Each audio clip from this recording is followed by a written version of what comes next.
तो स्टार्ट करते हैं एक नया चैप्टर के साथ जिसका नाम है sets and relation. One of the easiest chapter आपका क्लास 11th अप्लाइड मैथ्स का, one of the easiest chapter. ठीक है, ये एक ऐसा चैप्टर जहाँ पे कैलकुलेशंस बहुत कम है, बहुत कम कैलकुलेशंस है। ठीक है, तो मेरे हिसाब से ऑलमोस्ट जितने लोग हैं सब पहली बार कर रहे होंगे सेट्स का जो चैप्टर है। अगर कोई सेबा बोर्ड से मतलब आसाम बोर्ड से अगर कोई एडवांसमेंट्स लेके रखा तो अलग बात है। ठीक है, नहीं तो ऑलमोस्ट सब लोग पहली बार कर रहे होंगे। चलो इधर देखो, सबसे पहले डेफिनेशन समझते हैं सेट्स का।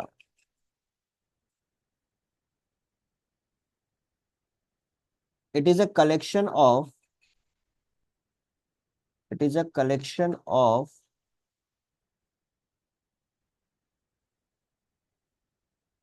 well defined and distinct objects. It is a collection of well defined and distinct objects.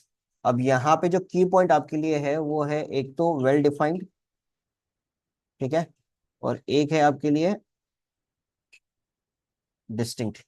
ये दोनों आपके लिए क्या है, की पॉइंट्स। तो यहाँ पे चीज को समझिए।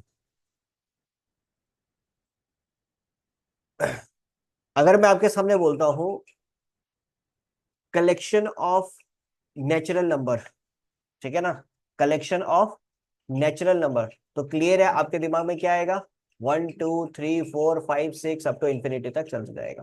ठीक है, कलेक्शन ऑफ होल नंबर तो आपके दिमाग में क्या आएगा, 0 1 2 3 4 अप टू इंफिनिटी तक चलते जाएगा। ठीक है, मेरे हिसाब से भी होल नंबर वही है, आपके हिसाब से भी होल नंबर वही है। ठीक है, तो अगर अपना ओपिनियन सेम है तो अल्टीमेटली वो क्या हो गया, वेल डिफाइंड है, और उसको हम लोग क्या बोल सकते हैं, सेट बोल सकते हैं। ठीक है, अब सोचो मैं ऐसा बोलता हूं, New Zealand is the most beautiful country in the world. New Zealand is the most beautiful country in the world. ठीक है, अब ये जो मैंने बोला New Zealand is the most beautiful country in the world, ये मेरा ओपिनियन है। मेरे हिसाब से न्यूजीलैंड सबसे खूबसूरत कंट्री है, क्लियर है चीज। बट आपके हिसाब से स्विट्जरलैंड हो सकता है, आपके हिसाब से कोई और कंट्री हो सकता है। बात समझ में आ रहा है, सबका अपना अपना एक अलग ओपिनियन हो सकता है इस चीज को लेकर। तो जहां पे आपका ओपिनियन बदल जाए, जहां पे आपका ओपिनियन बदल जाए, वो कभी भी सेट नहीं हो सकता, मतलब वो कभी भी वेल डिफाइंड नहीं हो सकता। एक ऐसा चीज जो प्रॉपरली आपका वेल डिफाइंड होना चाहिए, मतलब हम लोग सब के लिए वो सेम होना पड़ेगा, तो उसी को हम लोग क्या बोल सकते हैं, सेट बोल सकते हैं। बात समझ में आ रहा नहीं आ रहा, जब मैंने बोला कलेक्शन ऑफ नेचुरल नंबर, तो मेरे हिसाब से भी नेचुरल नंबर 1 से लेके इंफिनिटी तक जाएगा, 1 2 3 4 अप टू इंफिनिटी तक जाएगा, और आपके हिसाब से 1 2 3 4 अप टू इंफिनिटी तक जाएगा। ठीक है, बट जब एक ऐसा सिचुएशन क्रिएट हो जाता है जहां पे अपना ओपिनियन बदल सकता है, वो कभी जिंदगी में सेट नहीं होगा। बात समझ में आ रहा है, ये कहानी हो गया वेल डिफाइंड का। अब मैं आपको बताता हूं डिस्टिंक्ट क्यों है। ठीक है, मैंने क्या बोला, कलेक्शन ऑफ नेचुरल नंबर। ठीक है, कलेक्शन ऑफ नेचुरल नंबर के हिसाब से क्या हो सकता है, 1 2 3 4 5 अप टू इंफिनिटी तक मान लेते हैं। ठीक है, किसी भी सेट को अगर अपने को रिप्रेजेंट करना होता है, हमेशा उसको हम लोग एक कर्ली ब्रैकेट में रिप्रेजेंट करते हैं। ठीक है, किसी भी सेट को अगर मेरे को रिप्रेजेंट करना है, हमेशा किस में करेंगे, कर्ली ब्रैकेट में रिप्रेजेंट करेंगे। ठीक है, और सेट को जब हम लोग रिप्रेजेंट करते हैं, हमारे पास टोटल कितने लेटर्स है, 26 लेटर्स है, फ्रॉम ए टू जेड। ठीक है, कोई भी लेटर्स का आप यूज कर सकते हो, हालांकि पर्टिकुलर कुछ कुछ लेटर्स के लिए अलग अलग डिनोशंस है, बट ऐसे आप कोई भी लेटर्स यूज कर सकते हो, उसमें कोई दिक्कत नहीं है। लेकिन जब आप लेटर यूज करते हो सेट के लिए, मेक श्योर करना हमेशा कैपिटल लेटर यूज करो। क्या यूज करो, कैपिटल लेटर। ठीक है, तो यहाँ पे हम लोग क्या बोलेंगे, ए हमारे लिए क्या है, एक सेट है जो किसको रिप्रेजेंट कर रहा है, नेचुरल नंबर को रिप्रेजेंट कर रहा है। ठीक है, अब इस सेट को मैंने लिखा कैसे, इस करली ब्रैकेट के अंदर। क्लियर है, इस करली ब्रैकेट के अंदर मैंने लिखा है। अब जैसे कि मैंने बोला कि की पॉइंट क्या था आपका, डिस्टिंक्ट। अब आप खुद देखो, इसके अंदर जितने भी नंबर्स मैंने लिखे हैं वो सारे के सारे अलग अलग नंबर्स हैं। डिस्टिंक्ट का मतलब क्या होता है, डिफरेंट। अब इसके अंदर मैंने जितने भी नंबर्स लिखे हो सारे के सारे अलग अलग नंबर्स हैं। इसीलिए कहा जाता है कि जो सेट होगा उसके जो एलिमेंट्स होंगे उसको हमेशा क्या बोलेंगे, डिस्टिंक्ट। अगर सेम नंबर हो जाए, सोचो अगर मैं एक ऐसा सेट लेता हूं जहां पे 1 1 2 2 3 3 इस प्रकार कुछ लिख दो, तो ये जिंदगी में कभी सेट नहीं हो सकता। क्यों नहीं हो सकता, बिकॉज इसमें जो नंबर्स है वो रिपीट हो रहे हैं, मतलब नंबर्स डिस्टिंक्ट नहीं है। क्लियर है चीज। अब एक और चीज बताता हूँ इसके अंदर आपको। जैसे कि मैंने बोला कि ये जो ए है, कैपिटल ए है, ये एक सेट को रिप्रेजेंट करता है, ठीक है। सेट को लिखते कैसे, इस कर्ली ब्रैकेट के अंदर। अब इस कर्ली ब्रैकेट में जो मैंने लिखा है, ये जो नंबर्स हमारे पास है 1 2 3 4, इनको बोलते हैं एलिमेंट्स। क्या बोलते हैं इनको? एलिमेंट्स। एलिमेंट्स बोल लो, मेंबर्स भी आप बोल सकते हो, या आप ऑब्जेक्ट भी बोल सकते हो, कोई इश्यू नहीं है, ठीक है। तो ये बेसिकली सेट्स के एलिमेंट्स हो गए, या मेंबर्स हो गए, या ऑब्जेक्ट्स हो गए। क्लियर ये चीज? कोई दिक्कत इसके अंदर, हाँ या ना बताओ? क्लियर है सबका? चेक कर लो, यहां तक क्लियर है सबका? चलिए, अब मैं आपको दूसरा जगह पे लेके चलता हूँ, ठीक है। सेट को हम लोग दो तरीके से रिप्रेजेंट कर सकते हैं, ठीक है। एक तरीका तो हो गया जो ऑलरेडी मैंने लिख रखा है, जो हो गया एलिमेंटल फॉर्म, मतलब जहां पे हम लोग एलिमेंट्स के फॉर्म में लिखते हैं, इसको बोलते हैं रोस्टर फॉर्म। क्या बोलते हैं इसको? Roster form. बात समझ में आ रहा है? ठीक है। यही सेम चीज को, यही सेम चीज को अगर मैं एक सेंटेंस के फॉर्म में लिखता हूं, सोचो कि मैंने कुछ इस प्रकार लिखा, x such that x is the set of natural number. ये जो कॉलम है इसका मतलब होता है सच दैट। अब यहाँ पे जो एक्स है ये किसको रिप्रेजेंट कर रहा है? नेचुरल नंबर को। क्या बोल रहा है? X such that x is the set of natural number. अब यही सेम चीज को मैंने लिखा है एक सेंटेंस के फॉर्म में। किसके फॉर्म में लिखा है? सेंटेंस के फॉर्म में। तो ये जो सेंटेंस का फॉर्म है इसको बोलते हैं अपन सेट बिल्डर। तो सेट को बेसिकली दो तरीके से आप रिप्रेजेंट कर सकते हो। एक हो गया आपका रोस्टर फॉर्म, और दूसरा हो गया आपका set builder form. Roster form में आप एक सेट के जो भी एलिमेंट्स को लिखोगे वो एक नंबर वाइज, मतलब कि एलिमेंटल वाइज लिखोगे, ठीक है। और जब आप दूसरा फॉर्म लोगे, that is set builder form, वहां पे आप सेट को कैसे रिप्रेजेंट करोगे? सेंटेंस के फॉर्म में या इक्वेशन के फॉर्म में। अगर इक्वेशन से रिलेटेड क्वेश्चन आया तो इक्वेशन के फॉर्म में आप रिप्रेजेंट करोगे, ठीक है। कोई दिक्कत यहां तक किसी को? क्लियर है सबका? नेक्स्ट टॉपिक डालो, types of sets. Types of,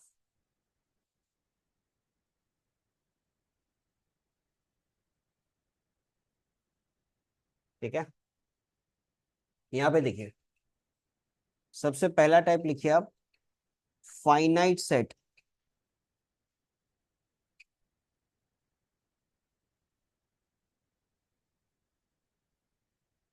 a set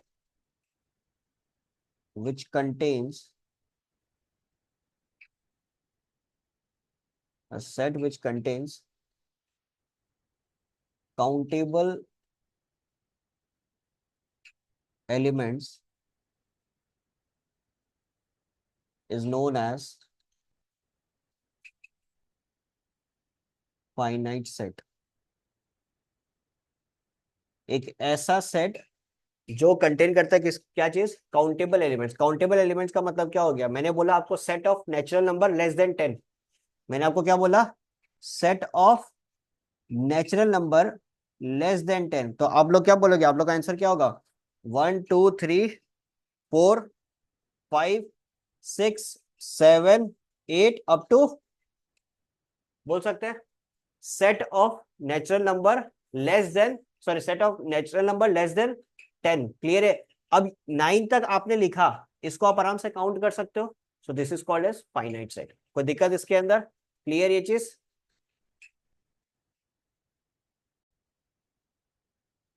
next topic डालो, सॉरी नेक्स्ट पॉइंट डालो, इनफाइनाइट सेट।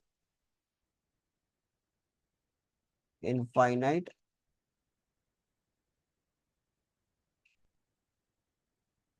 तो इसके लिए लिखो a set which contains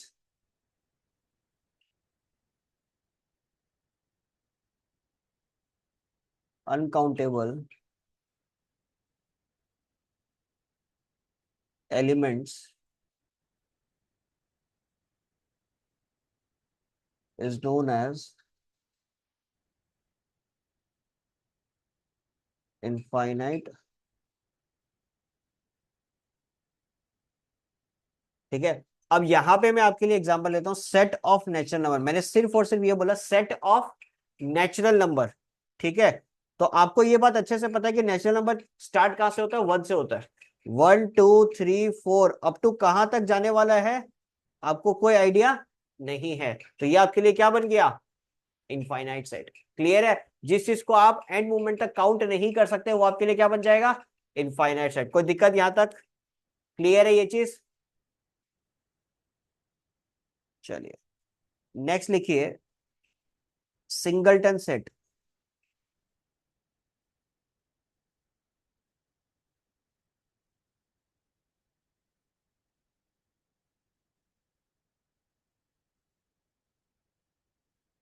A set which contains only one element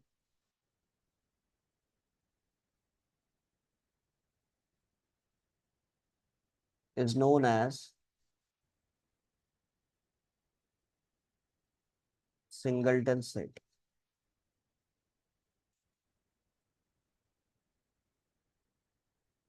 A set which contains only one element, सिर्फ और सिर्फ इसके पास कितने होंगे, कितने एलिमेंट होंगे, सिर्फ एक एलिमेंट इसके पास होगा। ठीक है। तो इसको बोलते हैं सिंगलटन सेट। मान लो कि एक सेट है जिसके अंदर एक एलिमेंट है 2, सिर्फ और सिर्फ एक ही एलिमेंट है, तो इसको क्या बोलेंगे, सिंगलटन सेट।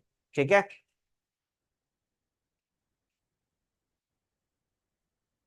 नेक्स्ट आता है नल सेट। नल सेट का एक और नाम है एम्प्टी सेट, एक और नाम है वॉइड सेट।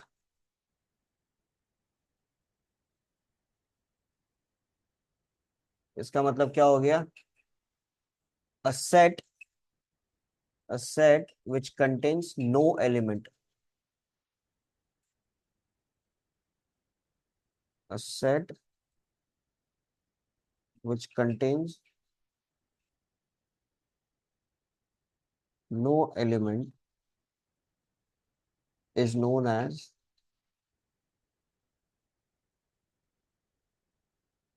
null set। ठीक है।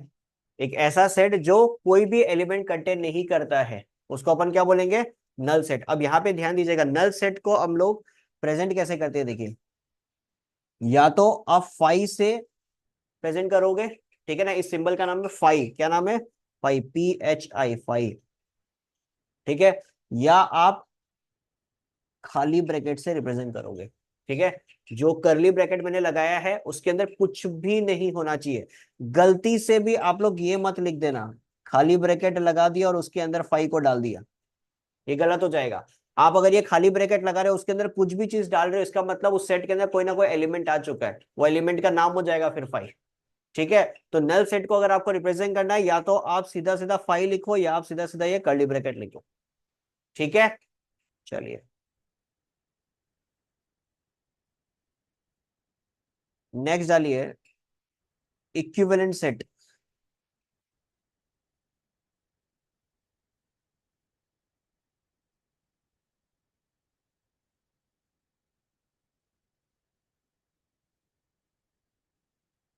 इक्विवेलेंट सेट का मतलब होता है set which contain, a set which contain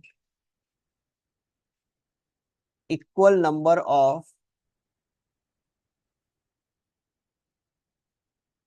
a set which contains equal number of elements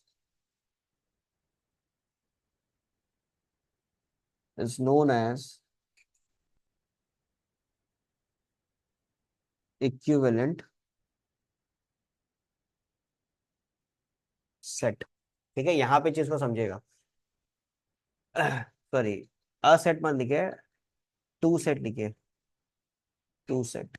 ठीक है। मान लीजिए आपके पास एक ए सेट है जिसके अंदर एलिमेंट्स है 1 2 3, और एक बी सेट है जिसके अंदर एलिमेंट्स है ABC। ठीक है।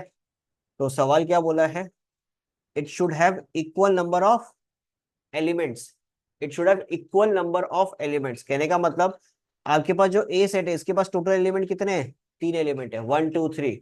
और जो बी सेट है इसके पास टोटल नंबर ऑफ एलिमेंट्स कितने हैं, 3 एलिमेंट है, that is A B C. तो हम लोग बोल सकते हैं ए और बी दोनों का दोनों जो सेट है वो क्या है, इक्विवेलेंट है। इक्विवेलेंट को इस प्रकार रिप्रेजेंट करते हैं, ये एक सिंबल है, इस सिंबल से अपन इक्विवेलेंट को रिप्रेजेंट कर सकते हैं। सिमिलैरिटी का सिंबल होता है ना, वही है। ठीक है, फिर एक सेट आता है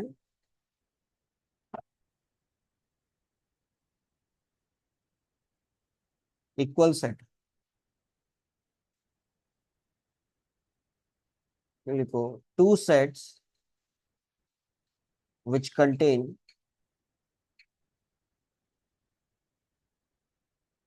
same element, two set which contain same element is known as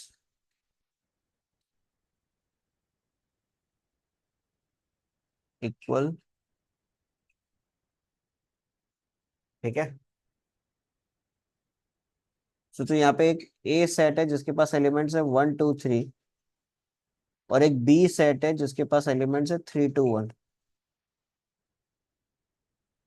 तो हम लोग बोल सकते हैं ए और बी दोनों इक्वल सेट है। देखो एक चीज हमेशा याद रखना, जब भी आप एक सेट को लिखते हो और एक सेट के अंदर जब आप एलिमेंट्स को लिखते हो तो वहां पे एलिमेंट्स मैटर करता है, उसका ऑर्डर मैटर नहीं करता। जैसे कि मैंने सीक्वेंस डाला 1 2 3, 1 2 3 लिखो आप, या 2 3 1 लिखो आप, या 3 2 1 लिखो, सब कुछ सेम है। इसमें सिर्फ और सिर्फ एलिमेंट मैटर करता, ऑर्डर बिल्कुल भी मैटर नहीं करता। ठीक है, आप इसमें सोचोगे कैसे, देखो ए सेट है, इसके पास एलिमेंट 1 है, क्या बी के अंदर 1 है। ए के पास 2 है, क्या बी के पास 2 है। ए के पास 3 है, क्या बी के पास 3 है। मतलब ए और बी जो सेट है उनके पास जो एलिमेंट्स होंगे वो सेम होने चाहिए, तभी आप क्या बोल सकते हो, ये दोनों का दोनों सेट क्या हो सकता है, इक्वल हो सकता है, हाँ या ना। अब एक बात मेरे को बताओ, अगर कोई दो सेट इक्वल है क्या उनको हम इक्विवेलेंट बोल सकते हैं,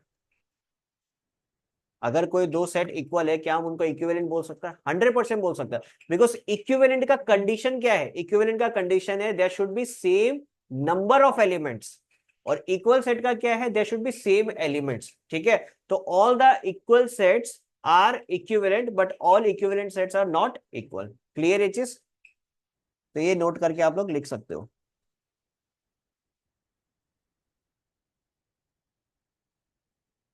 all equal sets are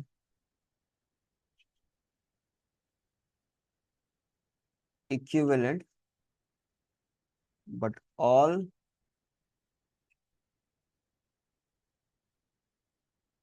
equivalent sets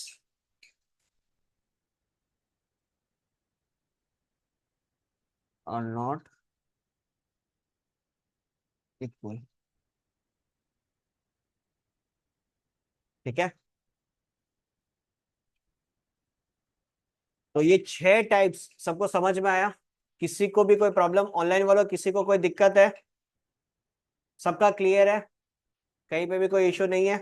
चलिए, अब जो नेक्स्ट टाइप मैं बताने जा रहा हूँ वो सबसे इंपॉर्टेंट टाइप होने वाला है, ठीक है ना, उसको अच्छे से समझिएगा।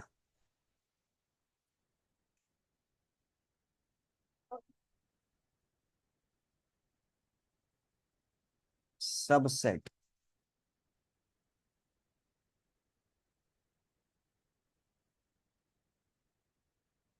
Late A and B be two sets, let A and B be two sets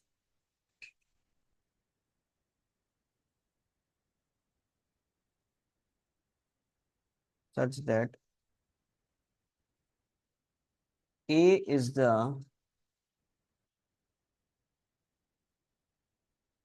subset of B if and only if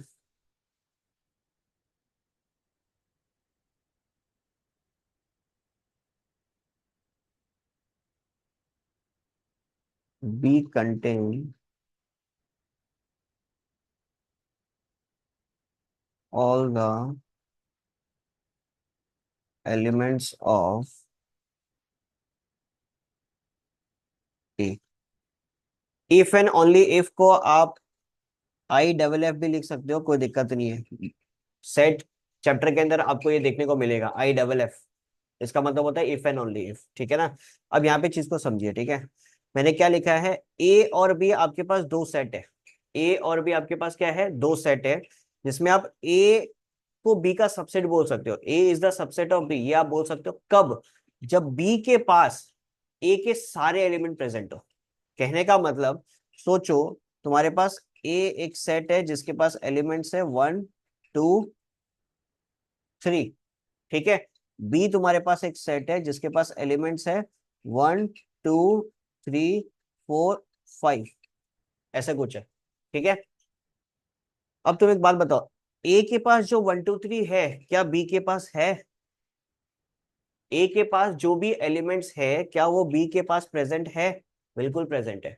तो जब ए का सारा एलिमेंट्स बी के पास प्रेजेंट हो, तो अपन ये बोल सकते हैं A is the subset of B. ये जो मैंने सिंबल लिखा है ऐसा सी, इसको बोलते हैं सबसेट। बेसिकली जो छोटा सेट होता है उसको अपन क्या बोलते हैं, सबसेट। इसको और एक तरीके से आप देख सकते हो, जैसे मैंने बोला A is the subset of B, आप इस प्रकार भी देख सकते हो, B is the superset of A. B is the superset of A. कैसे B is the superset of A, ये भी चीज को समझना। ए और बी के जो एलिमेंट्स है, एक तो कॉमन है, ए के पास 1 2 3 है, बी के पास भी 1 2 3 है, बट बी के पास दो एलिमेंट एक्स्ट्रा में भी है, 4 और 5, मतलब बी जो सेट है वो बड़ा हो गया। तो अपन बोल सकते हैं बी जो है वो ए का सुपर सेट भी है। क्लियर ये चीज। बट नॉर्मली सुपर सेट इतना यूज करते नहीं है अपन, नॉर्मली सबसेट ही यूज करते हैं। बट एक तरीका से अपन ये भी बोल सकते हैं B is the superset of A. बोले ये बात समझ में आ रहा है, ये डेफिनेशन क्लियर है? सर एक बार ठीक है, फिर से। देखो सर एक बार फिर से समझिए ना। बता रहा, देखो तुम्हारे पास, तुमको क्या करना है, दो सेट कंसिडर करना है, एक ए सेट और एक बी सेट, ठीक है। अब तुमको ये देखना है, ए के पास देखो, दो तरीके से तुम पढ़ सकते हो, A is the subset of B भी पढ़ सकते हो, B is the subset of A भी पढ़ सकते हो। दोनों के लिए कंडीशन अलग अलग हो सकता है, हम तुमको बताते हैं। देखो ए के पास सारे एलिमेंट्स, ए के पास जितने, सॉरी, ए के पास जितने भी एलिमेंट्स आपके पास है 1 2 3, वो सारे के सारे एलिमेंट्स क्या बी के पास प्रेजेंट है? बिल्कुल प्रेजेंट है। क्लियर ये चीज। हालांकि बी के पास कुछ एक्स्ट्रा एलिमेंट भी है, बट डेफिनेशन फिलहाल क्या कहता है, A is the subset of B if and only if B contains all the elements of A, then we can say that A is the subset of B, ठीक है। अब आप ऐसे भी सोच सकते हो, सोचो कि बी के पास 1 2 3 है और ए के पास 1 2 3 4 5 है, तब इस केस में आप क्या बोलोगे, B is the subset of, बोल सकते हैं, हाँ या ना। अब इस केस में क्या हो गया, बी के सारे एलिमेंट जो है वो ए के अंदर भी प्रेजेंट है, तो यहां पे आप बोल सकते हो B is the subset of A. कोई दिक्कत इसके अंदर? क्लियर है। देखो सिंपल सा चीज है, अपन ऐसे देखते हैं ना कि टाइटल लिखते हैं, टाइटल के बाद में सब टाइटल, तो सब टाइटल जो होता है वो हमेशा टाइटल के अंदर आता ना, वही सेम चीज इधर भी है। बात समझ में आ रहा है? वही सेम, जब आप सब लिख रहे हो इसका मतलब इसके ऊपर कोई ना कोई तो है। क्लियर चीज, इसके ऊपर कोई ना कोई तो सेट होगा, ठीक है। अब थोड़ा सा चीज को मैं अलग करता हूं, देखो अब एक नाम लेके आता हूं आपके सामने, proper subset,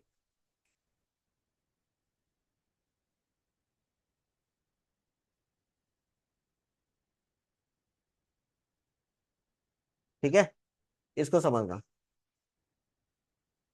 let A and B be two sets such that A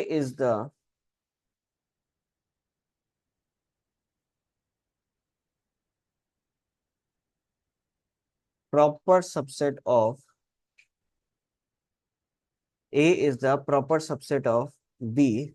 Let A and B be two sets such that A is the proper subset of B if and only if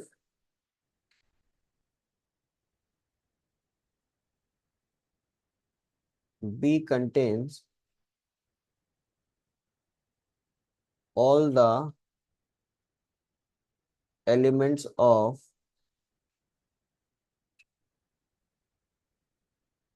A and at least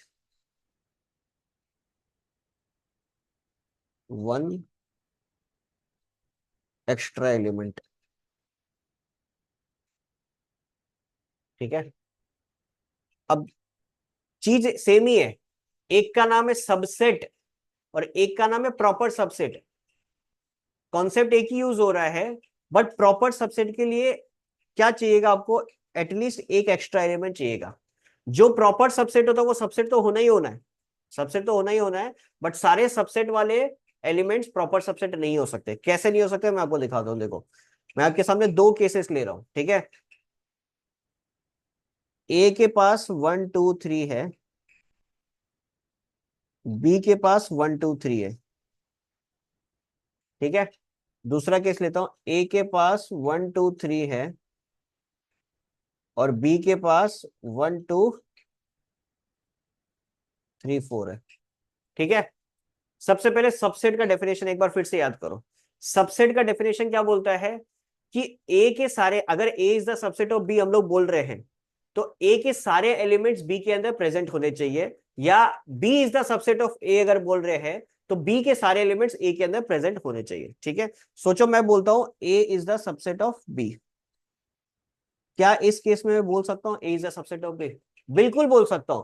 ए के पास 1 2 3 है, B के पास भी तो 1 2 3 है, आया ना। A के सारे एलिमेंट्स बी में प्रेजेंट है, एज वेल एज हम इसमें यह भी बोल सकता है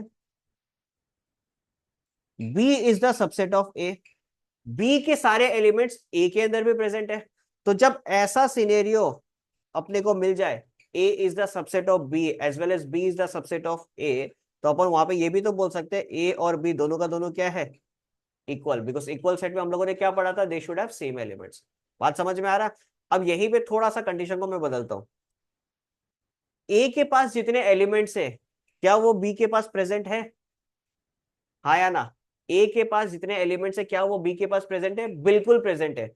और बी के पास एक एक्स्ट्रा एलिमेंट बी है, तो हम लोग क्या बोल सकते हैं, A is the proper subset of B. जब प्रॉपर सबसेट लिखते हो नीचे एक लाइन और आ जाता है, ठीक है। तो यहां पे चीज को समझना, जब कोई भी प्रॉपर सबसेट होगा वो ऑटोमेटिकली सबसेट तो है ही, सबसेट का डेफिनेशन तो वो सेटिस्फाई कर ही रहा है। लेकिन सबसेट खाली ये जो हम लोग जो पहला कंडीशन लिया, खाली सबसेट वाला जो कंडीशन अभी यहां पे लिया, इसको प्रॉपर सबसेट नहीं बोल सकते। क्यों नहीं बोल सकते, देखो ए के पास 1 2 3 है, बी के पास 1 2 3 है, मैं अगर A is the subset of B लिखता हूं तो ये प्रॉपर सबसेट नहीं हो सकता। क्यों नहीं हो सकता, बिकॉज बी के पास एक्स्ट्रा एलिमेंट प्रेजेंट नहीं है। और प्रॉपर सबसेट का कंडीशन ही क्या बोलता है कि A is the proper subset of B तभी होगा if B contains all the elements of A and at least one extra element. बात समझ में आ रहा है? बी के पास कम से कम एक एक्स्ट्रा एलिमेंट होना ही पड़ेगा, तब जाके उसको आप प्रॉपर सबसेट बोल सकते हो, नहीं तो आप प्रॉपर सबसेट नहीं बोल सकते। क्लियर ये चीज, हाँ या ना? बोलो। कोई दिक्कत है अभी इसमें किसी को, कुछ क्वेश्चंस? बोलो। ये एग्जैक्टली सबसेट में जो मैंने एग्जांपल लिया था ये वाला, A equal to 1 2 3, B equal to 1 2 3 4 5, ठीक है ना। इसको भी आप क्या बोल सकते हो, प्रॉपर सबसेट। बिकॉज जब मैंने बोला A is the subset of B, B के पास एक्स्ट्रा एलिमेंट प्रेजेंट थे, 4 और 5 एक्स्ट्रा था, तो बी को अपन क्या बोल सकते हैं, सॉरी इसको अपन क्या बोल सकते हैं, A is the proper subset of B.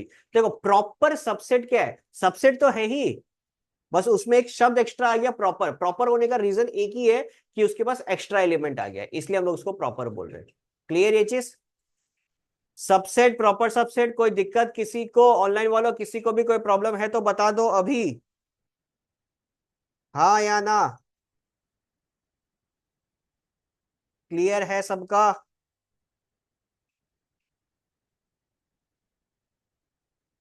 चलिए नेक्स्ट टॉपिक डालो, टोटल नंबर ऑफ सबसेट्स।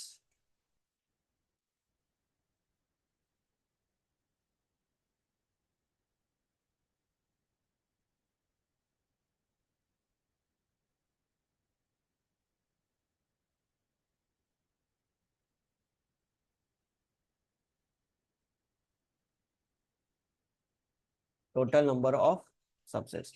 तो टोटल नंबर ऑफ सबसेट्स होता है अपने पास 2 टू द पावर n। यहाँ पे n का मतलब होता है नंबर ऑफ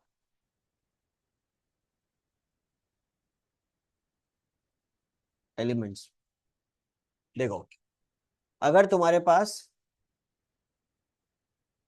एक ए सेट है जिसके पास एलिमेंट्स है 1 2 3, ठीक है, एक ए सेट है जिसके पास एलिमेंट्स क्या है 1 2 3, ठीक है।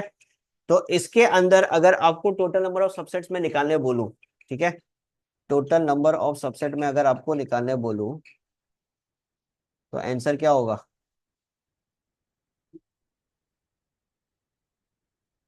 Total number of subset is equal to 2 to the power 3, that is 8।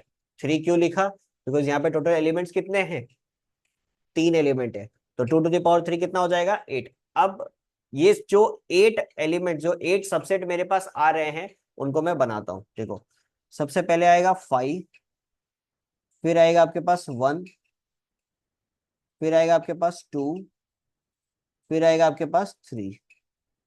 उसके बाद में आएगा कॉम्बिनेशन, दो दो का कॉम्बिनेशन लो, 1 2, फिर 2 3, फिर 1 3, और लास्ट में आपके पास आएगा 1 2 3, तीनों का तीनों। अब यहाँ पे चीज को समझना, ये जो 5 होता है, 5 is the subset of all the sets by default. It is the subset of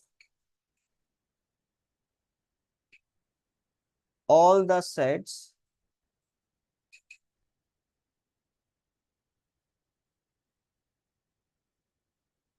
because कोई भी सेट में कुछ हो ना हो 5 तो होगा ही। खाली तो अगर हम खाली भी छोड़ दे तो 5 तो है ही ना, कम से कम 5 तो है ही। That's why it is a subset of all the sets, ठीक है। अब एक चीज देखो, ये मेरे पास एक 1 है, ठीक है ना, इसको अगर मैं एक नाम देता हूं बी, तो क्या ये बी ए का सबसेट है? बिल्कुल है, बिकॉज बी के पास एलिमेंट 1 है, ए के पास 1 2 3 है। बोल सकते हैं मेरे पास अभी ये एक सेट है, मान लो ये सी, सी के पास एलिमेंट 2 है, तो क्या 2 ए के अंदर प्रेजेंट है? बिल्कुल प्रेजेंट है। मेरे पास है 3, क्या 3 इसमें प्रेजेंट है? बिल्कुल प्रेजेंट है। तो इस तरीके से अपना टोटल कॉम्बिनेशन कितना बन सकता है? Total 8 combination. देख लो, 1 2 3 4 5 6 7 और एक 8। क्लियर ये चीज? टोटल नंबर ऑफ सबसेट्स कितना होगा? 2 to the power n, that will be your 8।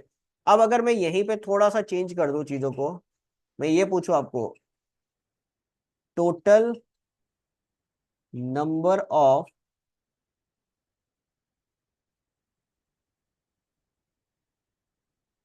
Proper subset, कोई बता सकता है कितना होगा?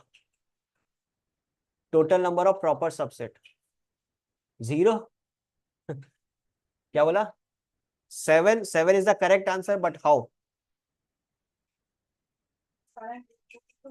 Exactly, total number of proper subset होगा अपना 7। 7 कैसे? ये जो अपने पास 1 2 3 है, इसको अपन हटा देंगे ना। क्यों हटाएंगे भाई?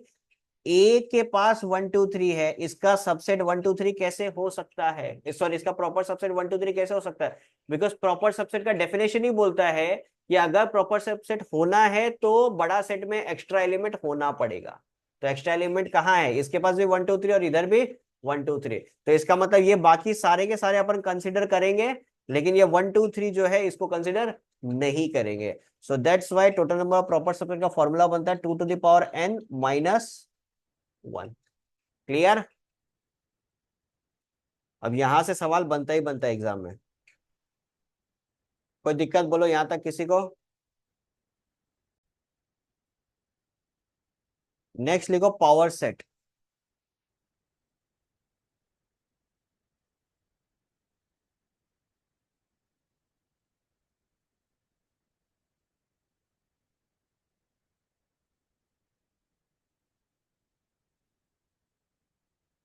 Set of all the set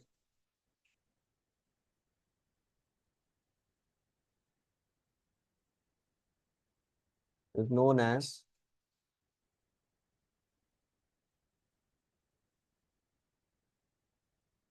power set. ठीक है, set of all the set is known, sorry set of all the subset, sorry set of all the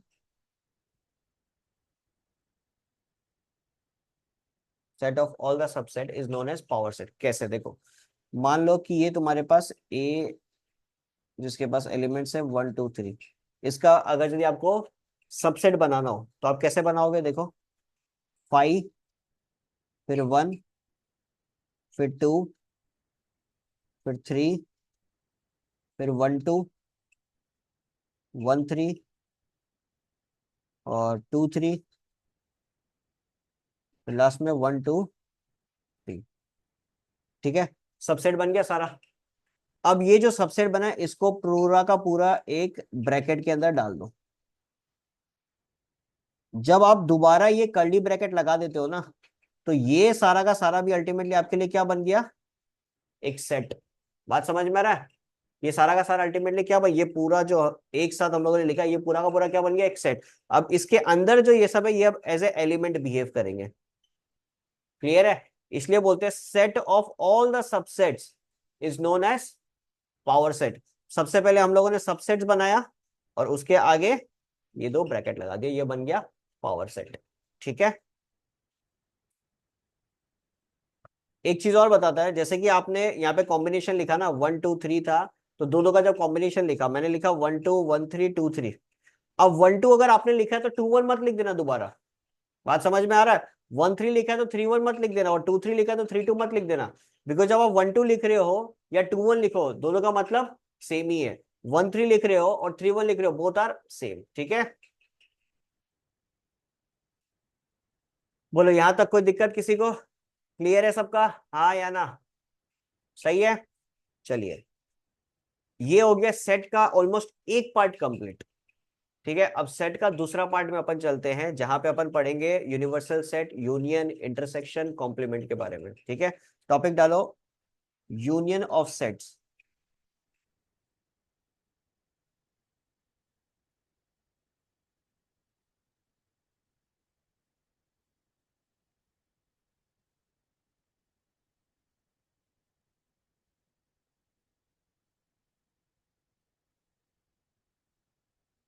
late A and B be two non empty sets. ठीक है, मान लो कि तुम्हारे पास ए जो है उसके पास एलिमेंट्स है 1 2 3, और जो बी है इसके पास एलिमेंट है ABC। क्लियर है चीज? ए के पास क्या है 1 2 3, बी के पास क्या है ABC। अब ये दोनों सेट का मेरे को करना है यूनियन। सबसे पहले ये समझो, यूनियन का जो सिंबल होता है वो होता है इतना बड़ा यू, एकदम कैपिटल यू लगा दो, उसी को बोलते हैं क्या, यूनियन। तो ये जो बीच में सिंबल लिखा है ये रिप्रेजेंट करता है ए यूनियन बी को।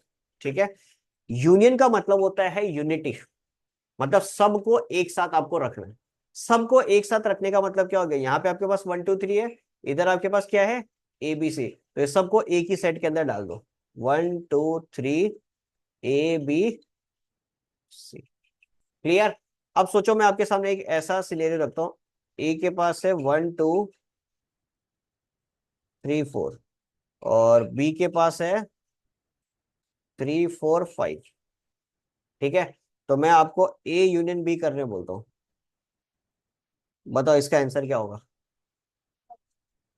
1 2 3 4। अब यहाँ पे चीज को समझना आप लोग, 1 2 3 4 तो इधर का लिया ही, अब इधर 3 4 है, इधर भी 3 4 है। अब ये 3 4 ऐसा नहीं कि दो दो बार लिख दो आप, 1 2 3 4 लिखा, फिर 3 4 लिखा और 5 लिख दिया। अगर आप 3 4 को दो दो बार लिख दोगे तो जो सेट का डेफिनेशन है वही सेटिस्फाई नहीं करेगा, बिकॉज सेट का डेफिनेशन ही क्या बोलता है, there should be distinct elements, element जो है वो डिस्टिंक्ट होने चाहिए। ठीक है, तो 3 4 अगर इधर है और इधर भी 3 4 है तो उनको आपको एक ही बार लिखना है। क्लियर है चीज? जो एलिमेंट्स प्रेजेंट नहीं था दैट वाज 5, तो 5 को दोबारा आप लिख दो, कोई दिक्कत नहीं है। क्लियर है चीज? सोचो अगर ऐसा सिचुएशन हो आपके पास, ए पे 1 2 3 है और बी पे आपके पास 1 2 3 है, तो इसका ए यूनियन बी कितना होगा, 1 2 3 ही रहेगा।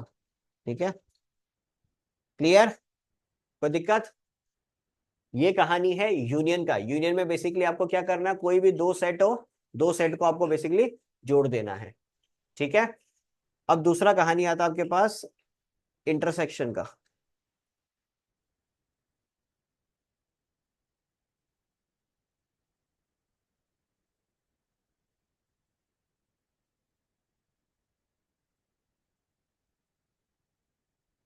Intersection of sets.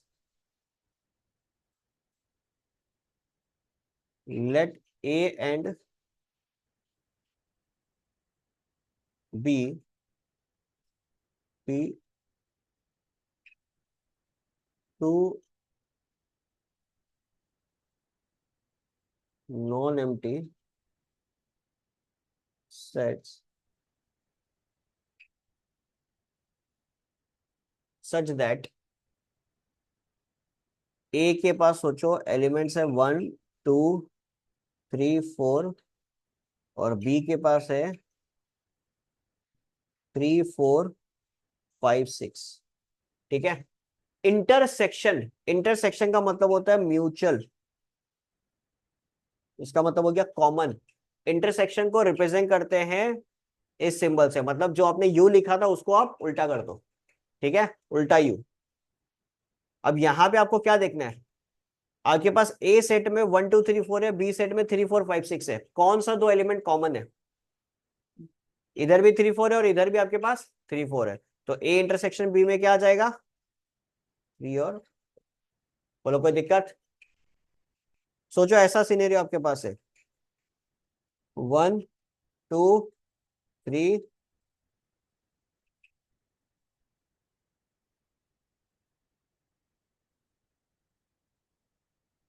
A intersection B. अब ए और बी के बीच में कुछ भी कॉमन है? कुछ कॉमन है ही नहीं। जब कुछ कॉमन नहीं है इसका मतलब वो क्या होगा, नल सेट, खाली, कुछ भी नहीं है। या तो आप 5 लिखोगे या आप खाली ब्रैकेट लिखोगे। बात समझ में आ रहा है?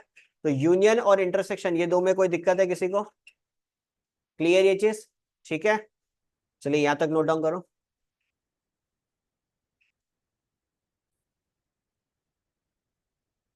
थर्ड नंबर लिखो, difference of sets.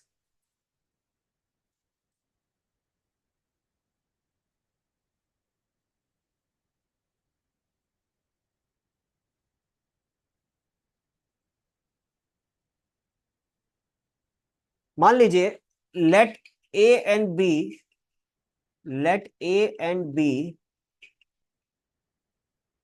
To non empty sets. ठीक है, let A and B two non empty sets. ठीक है, तो इनके बीच का मेरे को डिफरेंस बताना। अब डिफरेंस कैसे बताएंगे ये ध्यान से समझना। ए सेट के अंदर मैं एलिमेंट्स कंसिडर कर रहा हूं 1 2 3 4। ठीक है, बी सेट के अंदर मैं एलिमेंट कंसिडर कर रहा हूं 1 2 3। सही है, ए सेट के अंदर मैंने कंसिडर किया 1 2 3 4, बी सेट के अंदर मैंने कंसिडर किया 1 2 3 4। अब मेरे को करना है ए माइनस बी। देखो सेट के अंदर ए माइनस बी को इस प्रकार भी रिप्रेजेंट किया जा सकता है, और जो नॉर्मली हम लोग रिप्रेजेंट करते हैं उस प्रकार भी रिप्रेजेंट किया जा सकता है। Both are same. ठीक है, तो कहीं पे ऐसे स्लैश दिख जाए तो इसे घबराना मत, इसका मतलब होता है डिफरेंस। ठीक है, अब ए माइनस बी जब आप कर रहे हो ना, इससे एक चीज को समझना कि ए के अंदर बी का जो एलिमेंट प्रेजेंट है आपको उसको डिलीट करना है। बात समझ में आ रहा है? जब आप ए माइनस बी कर रहे हो तो ए के अंदर बी का जो भी एलिमेंट्स प्रेजेंट है उसको आपको डिलीट करना है, और जो ए के अंदर रिमेनिंग बच जाएगा वही आपका फाइनल आंसर होगा। ठीक है, बेसिकली ए और बी के बीच का कॉमन एलिमेंट्स आप देख लो।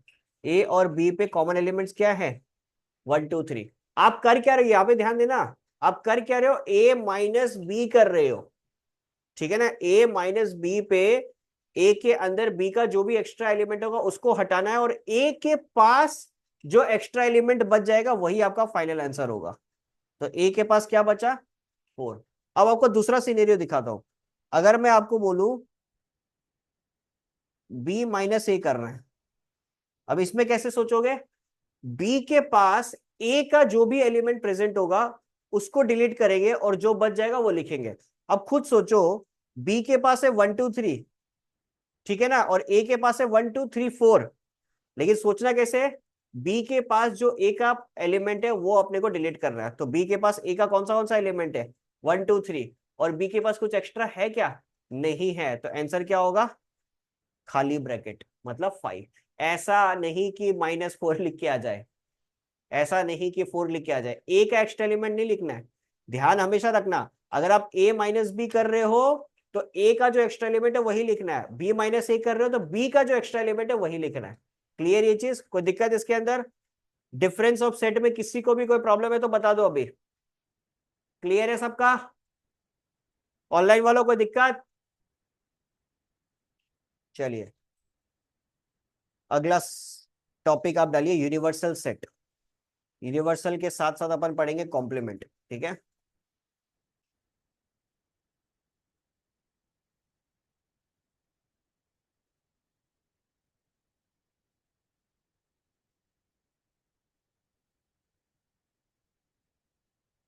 Set of all the sets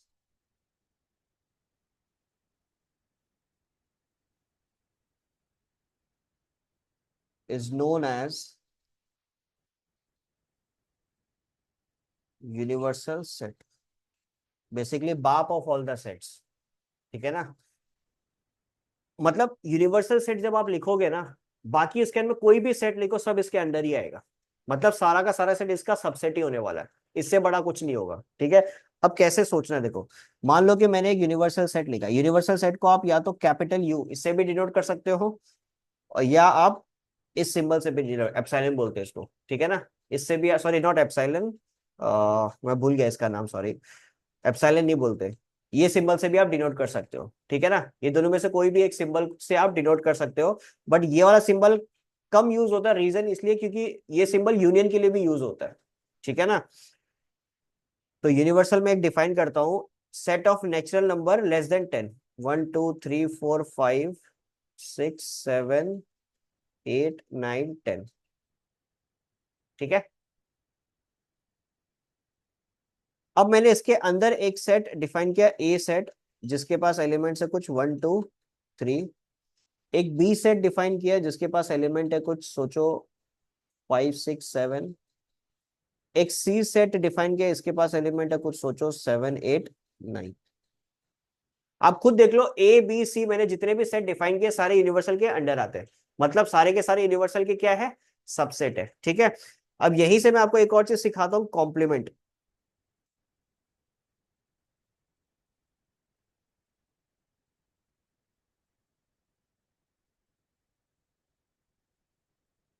complement set, अब यूनिवर्सल के अंदर मैंने ए को भी डिफाइन किया है, बी को भी डिफाइन किया है और सी को भी डिफाइन किया है, ध्यान से समझना है, ए बी सी तीनों को मैंने डिफाइन किया है।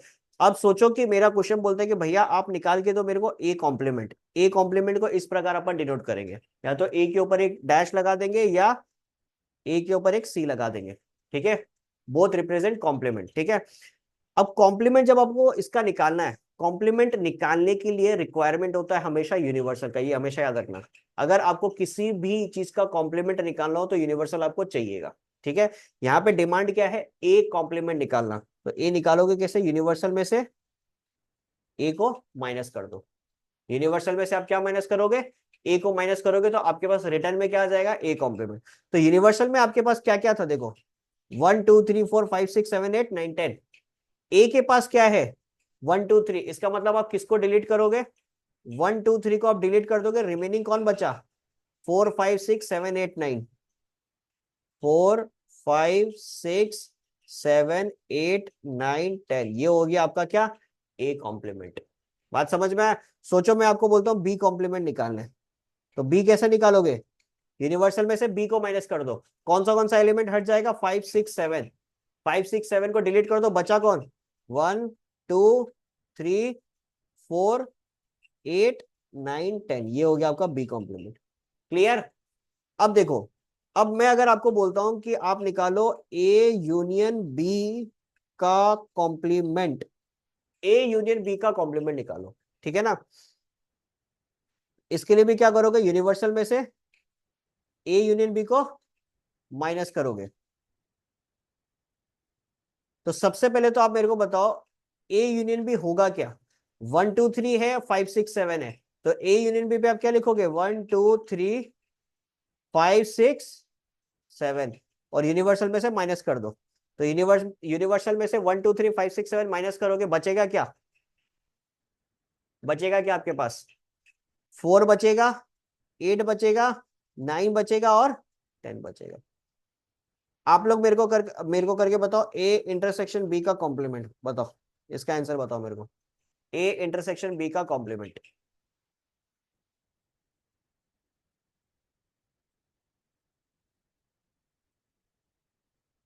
Let's see.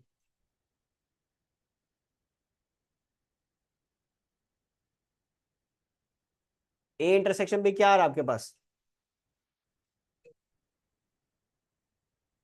A intersection B क्या आ रहा है, नल सेट, बिकॉज ए और बी के बीच में कुछ कॉमन है ही नहीं। तो इसका मतलब यूनिवर्सल में से आप क्या माइनस करोगे, 5।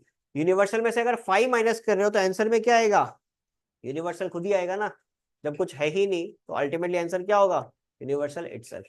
क्लियर ये चीज, बोलो यूनिवर्सल और कॉम्प्लीमेंट, इसमें कोई दिक्कत है किसी को, हाँ या ना, चेक कर लो, किसी को कोई प्रॉब्लम है तो बताओ अभी।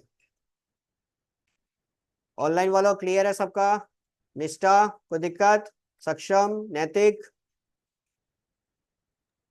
नहीं सर।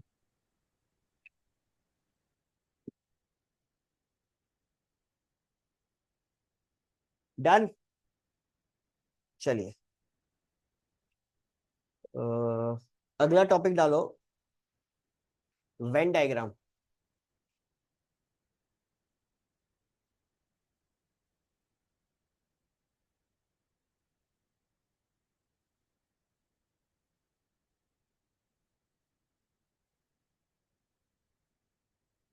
वेन डायग्राम ये एक ऐसा टॉपिक है जो बहुत सारे वर्ड प्रॉब्लम्स को आपके लिए आसान बना देगा।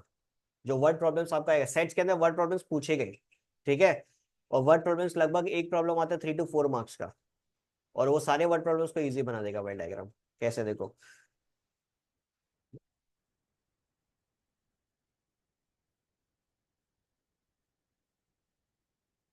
अरे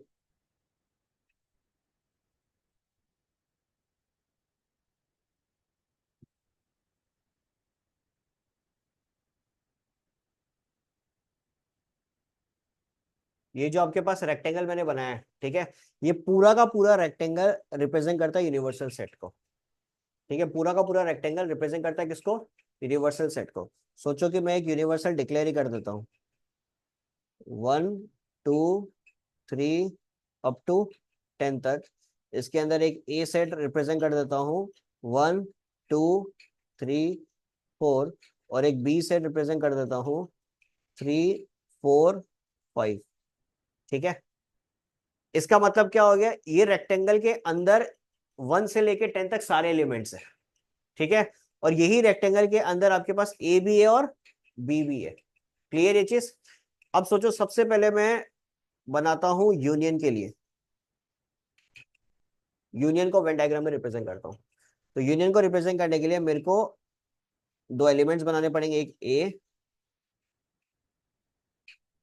दूसरा बी। ठीक है, ये ए सेट हो गया और एक ये बी सेट हो गया, है अल्टीमेटली यूनिवर्सल के अंदर ही। जो मैंने सर्कल बनाया वो एक सेट को रिप्रेजेंट कर रहा है, ए सेट और बी सेट को। यूनियन पे अपन ने पढ़ा क्या था, यूनियन का मतलब क्या होता है, सारे एलिमेंट्स को आपको एक साथ करना है, सारे एलिमेंट्स को आपको क्या करना है, एक साथ लिखना है। तो जब सारे एलिमेंट्स को एक साथ लिखना है, इसका मतलब आपको ये पूरा का पूरा जो सर्कल है इसको शेड करना पड़ेगा। जब आप ये पूरा पोर्शन को शेड कर देते हो, ये रिप्रेजेंट करता है किसको, ए यूनियन बी को। कैसे, ए के अंदर, यहाँ पे ए के अंदर 1 भी है, 2 भी है, 3 भी है और 4 भी है, ठीक है, और बी के अंदर 3 4 5 ऐसे है। तो ये दोनों का दोनों सेट को मैंने क्या कर दिया, एक साथ बना दिया, ठीक है। दोनों का दोनों सेट को मैंने पूरी तरीके से शेड कर दिया। दोनों सेट को सेट शेड करूंगा तभी तो मैं बोल सकता हूँ ए यूनियन बी, हाँ या ना। अब सोचो मैं बनाता हूं इंटरसेक्शन।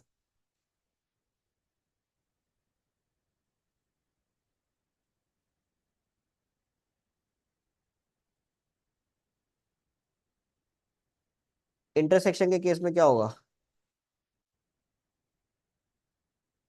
ये बना एक, अरे अच्छे से नहीं बना।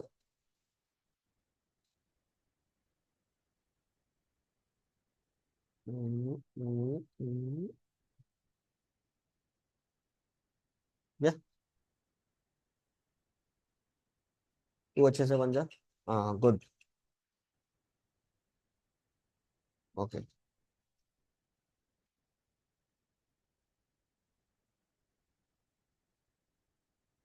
मजा नहीं आया।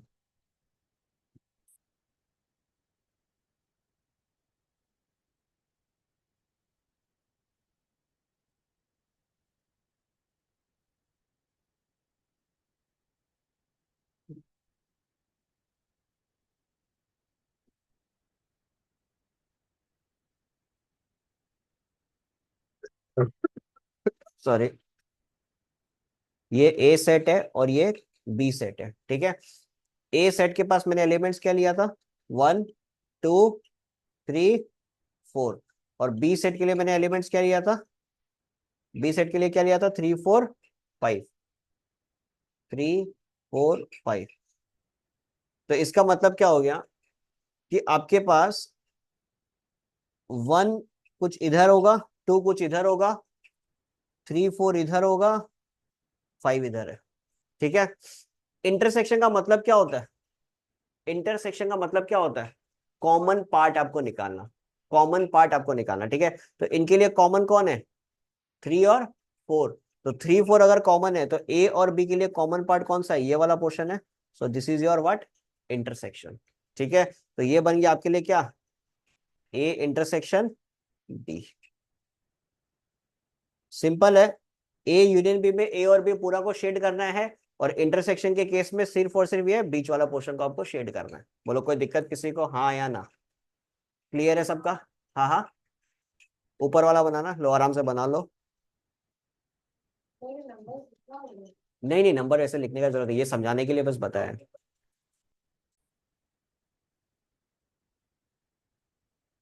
नेक्स्ट देखो, डिफरेंस ऑफ सेट।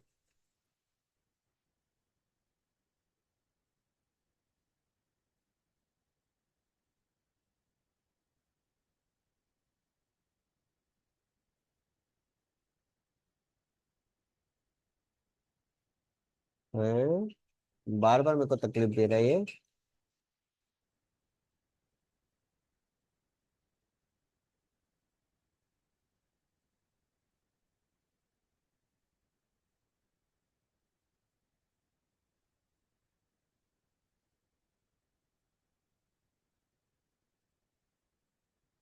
अब सोचो आपके पास ये ए सेट है और ये बी सेट है, ठीक है।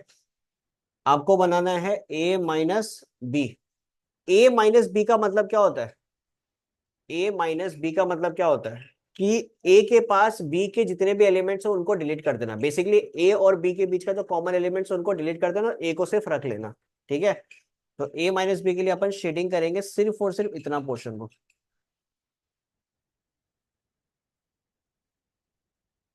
आया बात समझ में, ए माइनस बी के लिए अपन क्या करेंगे, सिर्फ इतना पोर्शन को शेड करेंगे। बीच वाला पोर्शन को शेड क्यों नहीं किया, बिकॉज बीच वाले पे बी का भी कुछ पोर्शन आ रहा था, बी का भी कुछ पोर्शन कॉमन आ रहा था, तो बी का पोर्शन तो अपने को लेना नहीं है। तो इसीलिए सिर्फ और सिर्फ ये वाला पोर्शन अपन शेड करेंगे। और इसको एक और चीज कहा जाता है, ओनली ए, ठीक है। क्लियर।